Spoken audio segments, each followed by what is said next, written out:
While waiting for the new power supply PC board, I thought I would try and clean up the Display I/O software. It's got some rough edges and needs a bit of work. I spent well over an hour looking over the code that I wrote not too long ago. I had trouble following it. It's in horrible shape. I should have had a more structured plan before I even started. Not really sure I even had a plan. I think it was just get it up and running, add a bit here and add a bit there. Definitely not good. So I decided this has got to be fixed before I try and get the rough edges off the user interface. The code is just too scattered and unorganized. It's full of stuff like this. Here the display needs a timed startup, so I keep track of time in the function itself. That's just messy. It's called before we even get to the main program loop. I'm sure I just stuck it here at the start to get the display up and running. No real thought as to where it should be. At the moment, I'm using one hardware timer that sets a flag every 1 millisecond. All the rest of the timing is done in software. Kind of a waste considering how many hardware timers this chip has. So timekeeping needs to be one of the first sections fixed. I definitely need a better way to time sections of the program. A very important part of making a user interface feel good. What bit of structure the program has, I guess, is here. This process run function is called every 1 millisecond. Processing the switches is done every loop through, and then the function that run primary points to is called.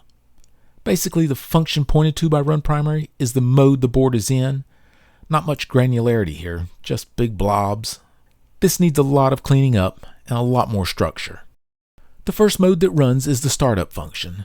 At least I did write myself some comments here about what needs to be done. And most of that deals with board-to-board communications. Two areas here needing attention: board-to-board communication and error handling.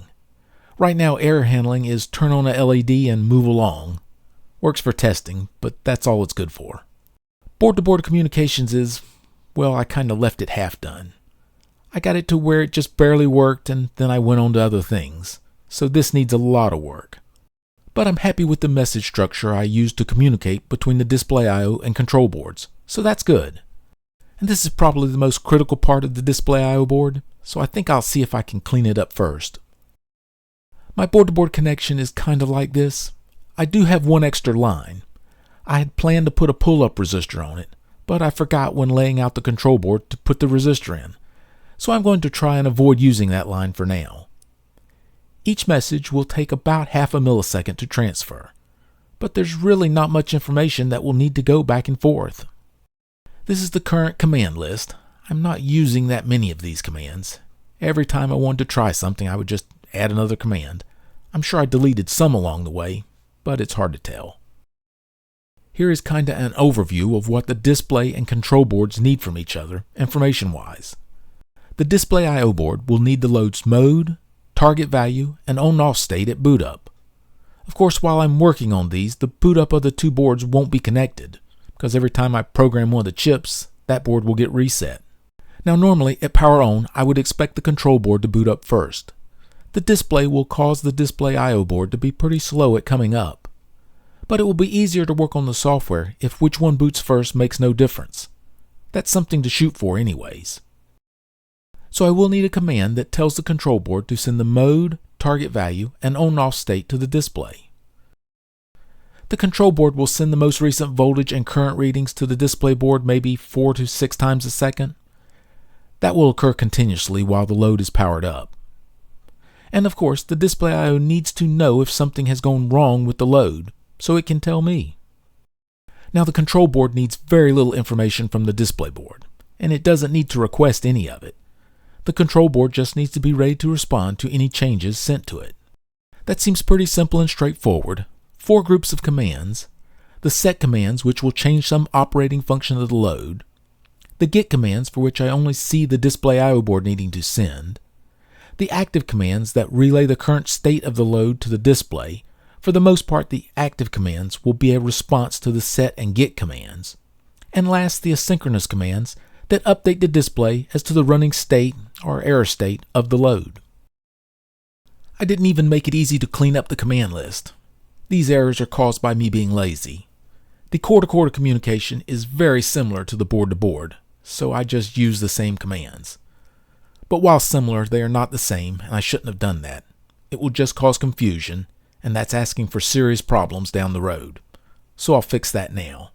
Give the core-to-core its own commands. Okay, I think that is more readable. A lot less noise in it, that's for sure. Everything I need to have it operate, and that is the goal at this point. No added frills. The board-to-board communications has changed quite a bit. I've added message buffers so I don't have to worry about just sending one message at a time. There are two functions to deal with sending a message, one to send the message and one to check and see if there's room to send the message. The same thing for receiving a message, a function to read the message and a function to see if there is a message to read. I've also added a reset function for the board communications. It will reset the UART hardware and reset the buffers.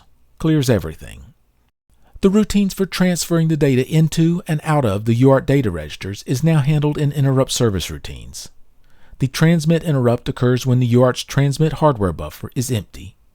The receive interrupt occurs when the UART's receive hardware buffer has 6 bytes of data, what should be one message worth. But because there is no hardware link for when the UARTs on each board starts, there is a possible, and turns out likely to occur, problem. If one of the UART receivers starts taking in data somewhere other than the start of a message block, the message block will be out of sync and the message will be invalid. And once the messages get out of sync, they will stay that way until the UART is reset. I've completely changed the timing method. I'm now using 2 hardware timers. One is clocked off the instruction clock and runs an interrupt every 1 millisecond. It also is the clock source for the second hardware timer. The second timer runs an interrupt every 100 milliseconds. I think that will be a good granularity for the user interface. I'll see. The microchip code configurator really makes this setup easy. The output of one timer can't directly be connected as the clock source of another timer. Have to use a CLC block to connect them. And filling in the CLC registers by hand is so tedious. It's always taken me a few shots at it to get it right. This way is just so easy. As long as I pay attention to which input I use, seems to always come out right.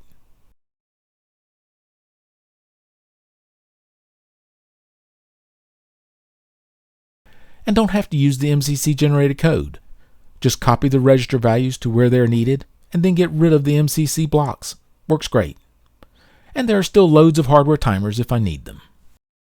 There's not much in the 1 millisecond timer interrupt. I got a software timer I keep track of. Keep the rs.mstick variable up for the old pieces of software I haven't gotten to yet. And the activate_task function.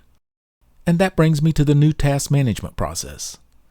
The main function now looks like this, and run_task is the main program loop.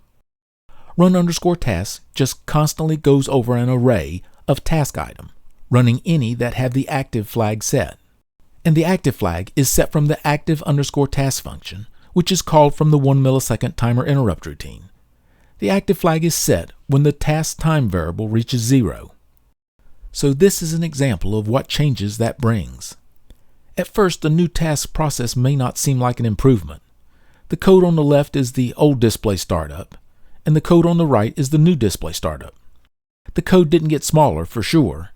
The big difference is the old routine is called every 1 millisecond, whereas the new code is called just 5 times, and then at the end it replaces itself with the boot task. I'm sure there are still a lot of improvements I could do to the task structure, but I think this will move me in a much more organized direction, and I need organization. Thank you for watching.